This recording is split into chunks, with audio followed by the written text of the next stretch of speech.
Well, I had no idea this topic could be this interesting. Really. So now we're having, look, first of all, let's give the panelists a hand. This is great. Great. And you know, I do thank them for their handouts. It really gives you an opportunity to take them back to your office and review them with other people. Okay, let's hear your comments, questions, answers, whatever. Anybody have anything that... Oh, there's Roy. Roy Cohen is a senior coach with the 5 O'Clock Club, and he's helping us out with the first question, and then we depend on the rest of you. Okay, Roy. It shouldn't be the defining question. As a coach at the 5 O'Clock Club, and I know that the discussion this morning has been focused around, from an organizational perspective, we work with individuals who are in job search, and we're expecting a spike in hiring for the first quarter of 2010. What do you think the potential exists for negotiating compensation and benefits for candidates in this new economy? Okay, I have to repeat the question. What does the panel think are the prospects for our job hunters who are negotiating benefits and comp for themselves in this economy coming up? Well, if I can take a first swing at this, let me just say, I think most job applicants are only too eager to blurt out how much they're currently making or what they're looking for. And the thing that I've always felt and learned was they have to be very quiet and not say anything, zipper up the mouth. And it's not until the offer is on the table that you have something to discuss. And so negotiations, I believe, is still possible, but not if you've set the parameters too early. This is exactly the advice that we give our job hunters too. Thank you very much, Paul. Okay, anybody else have any comments about that? Just adding to that, my experience is whoever speaks first about compensation generally loses the conversation. That's, yep. Okay, who else has some questions or comments or anything you're doing in your... Patty Bradley. Patty Bradley. I guess this is probably a question for Steve. We're struggling at my company right now with merit budgets and advancement budgets. What's been your experience with companies going into 2010 in terms of being able to plan realistically for promotions that may have been sort of capped over the last couple of years? And to your point about advancing people and promotions and people, keeping people really engaged, what are you finding in the market? How are people managing that? I have to repeat this question if I can do it. Wish me luck. What are the prospects for 2010 for companies planning for promotions and helping people move ahead? I think it's one of the biggest issues for young people today that companies are flat or downsized. So the expectations of career growth are much lower than they have been for the last several years. From a compensation perspective, they're still struggling. Do you budget promotions outside of a 2.5% salary increase or not? I think the jury's out on that. I think companies that don't recognize their stronger talent, and I'm using now the people first 10 years in their professional lives, those are the people most at risk of leaving. Yeah, I was just going to say, Steve made a comment earlier on about, the things that you've heard, which are, stupid comments. Although I didn't think the place it was like, Yes, come on. Turnover is good for us. It keeps the costs down. Well, reality is that you can't have mixed messages. You can't take your money and spread it all over. You have to identify your best people and use that money very discreetly to reward those people and to let them know that.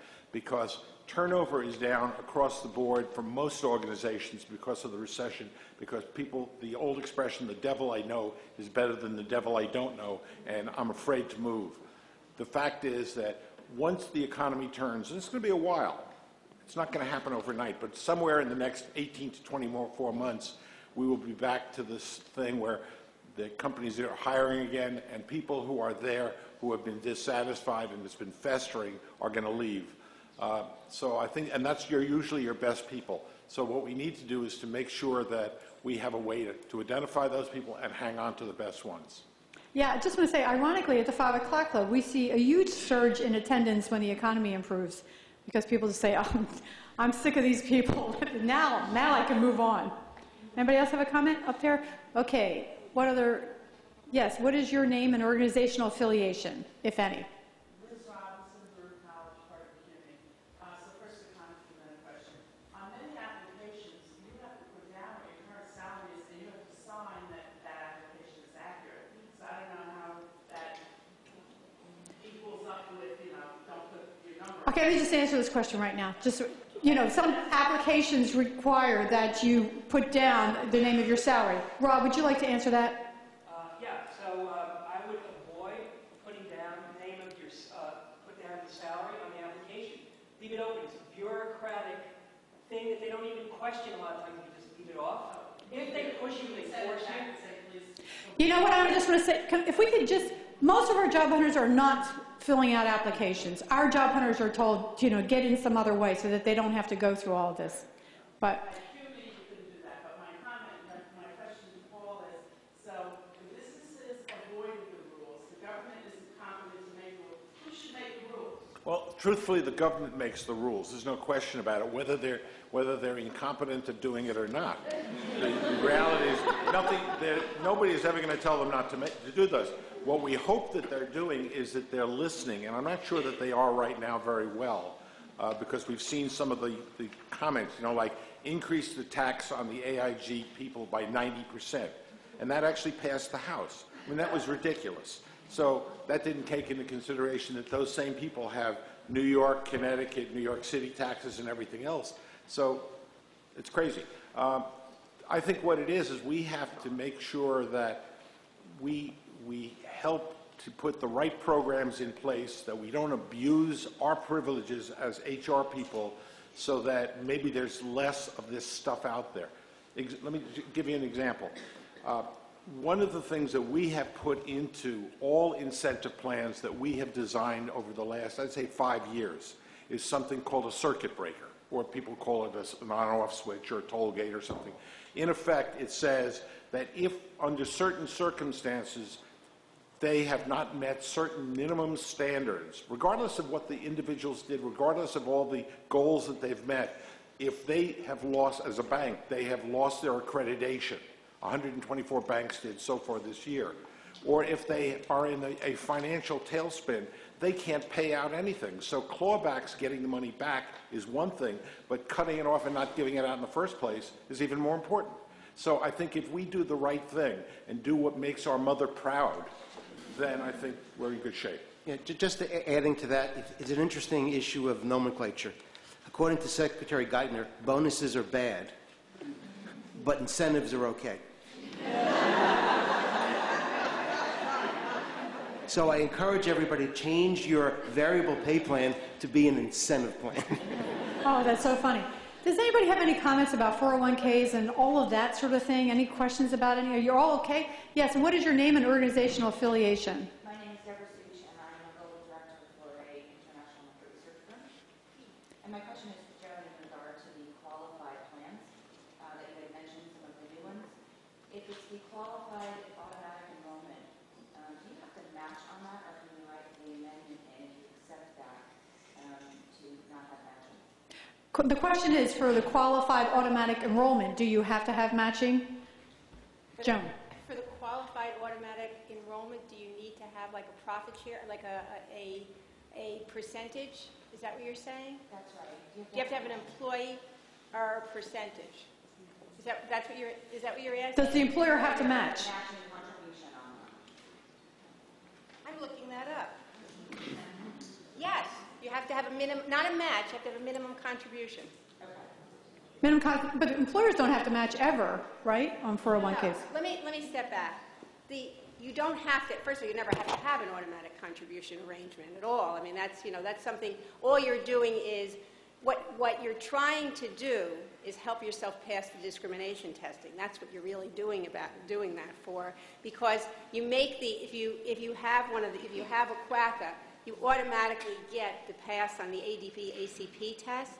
And so that's why, but the government said, well, if you're going to get this passed, if you don't have to demonstrate to us that it's, Highleys versus non-Highleys, then we're going to make you at least give everybody a percentage, which could be in a form, it can, you know, it's generally in the form of a, you know, like a profit share contribution. I think it can be in the form of a match as well. But my point is, you don't have to go that route at all. That just helps you satisfy non-discrimination testing. Does that answer your question? It does, and I actually think that I confused that with one of the other options that you had given us in regard to the ability to roll vacation time. Yeah, you probably have an ECA. You don't have a quacka.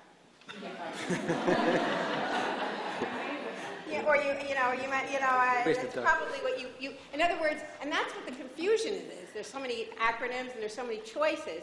I mean, it depends what you want. Again, some companies just want to get participation going. They think it's a good idea, so they, and basically, again, with these programs, what you're doing is you're telling employees, if you don't fill out the form and do anything, we're going to start taking out money from your pay and putting it into your 401k plan.